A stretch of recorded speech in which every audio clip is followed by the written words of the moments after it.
Asthma comes from the Greek word for panting, which makes sense because it causes chronic inflammation of the airways, making them narrow and more difficult to breathe through.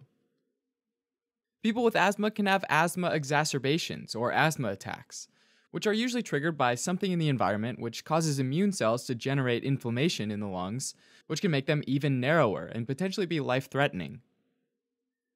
So if we take a look at the lungs, you've got the trachea, which branches off into the right and left bronchi, and then continues to branch into thousands of bronchioles.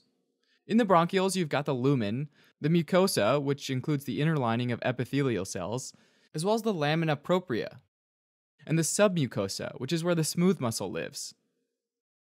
In asthma, there are typically lots of eosinophils just below the epithelium in the lamina propria.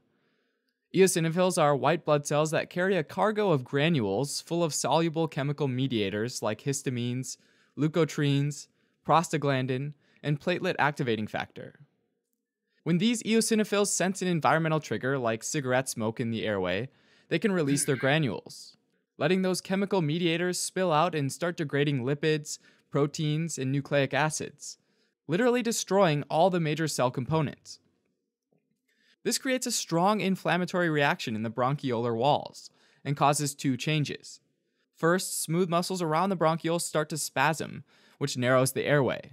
And second, there's increased mucus secretion into those narrow airways, narrowing them even more, which, when these are combined, makes it really hard to breathe. And this is why asthma is considered a type of obstructive pulmonary disease.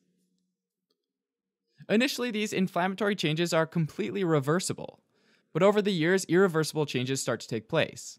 Edema, scarring, and fibrosis build up, leading to thickening of the epithelial basement membrane, which permanently reduces the airway diameter.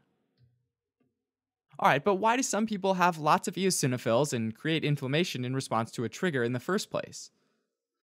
Well, type 2 helper T cells, or Th2 cells, which is an immune cell subtype, is known to be involved in asthma, as well as atopic dermatitis and allergic rhinitis, making up what's called the atopic triad. These Th2 cells release cytokines to communicate with other cells. One cytokine is interleukin 5, which is a small peptide that attracts and activates eosinophils. It turns out that blocking interleukin 5 has been shown to help some patients with asthma. On the other hand, there are patients with asthma that have low levels of Th2 cells, but high levels of another class of immune cells, neutrophils. Neutrophils are highly inflammatory phagocytic cells that gobble up infected or dead cells. How neutrophils promote asthma, though, isn't known. But another interleukin, interleukin 8, which is released by neutrophils, seems to play a key role in the disease. Patients with a neutrophilic disease tend to have a more severe form of asthma than patients with Th2 eosinophilic asthma. Although the specific causes of asthma are ultimately unknown, it's thought to be caused by a combination of genetic and environmental factors, since certain genes have been identified that increase the risk of developing asthma, and having a family history of asthma seems to increase the risk as well.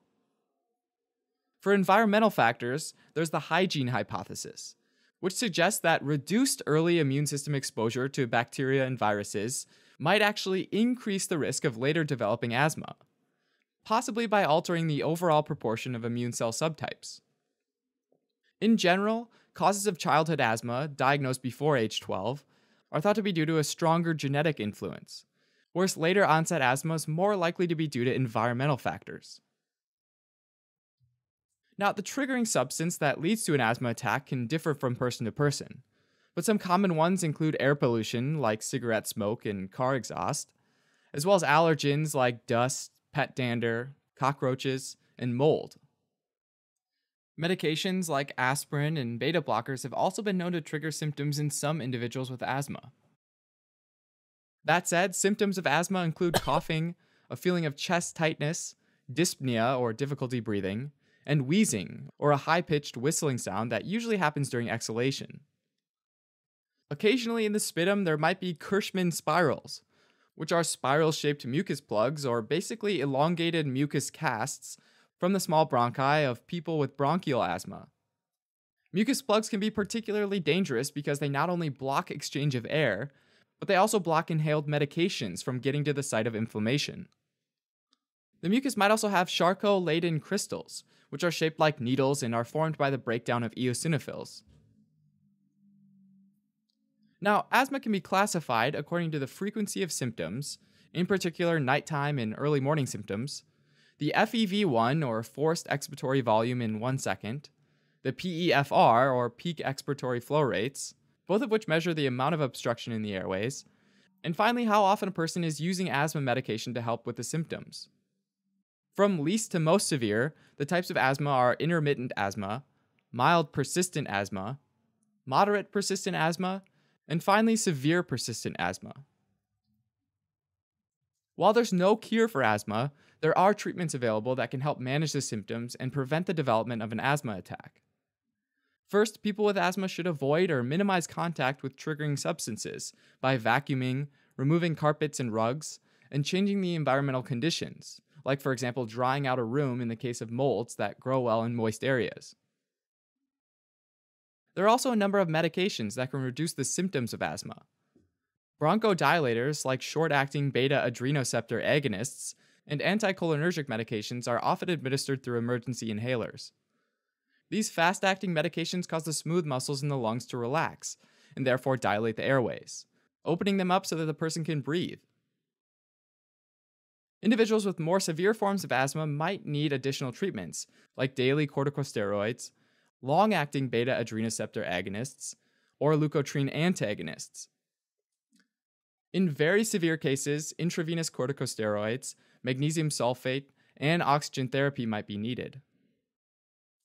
Alright, as a quick recap, asthma is characterized by chronic inflammation in the lungs, as well as asthma exacerbations or attacks, where certain triggers start up more inflammation, which leads to smooth muscle spasms and mucus production, both of which make it hard to breathe.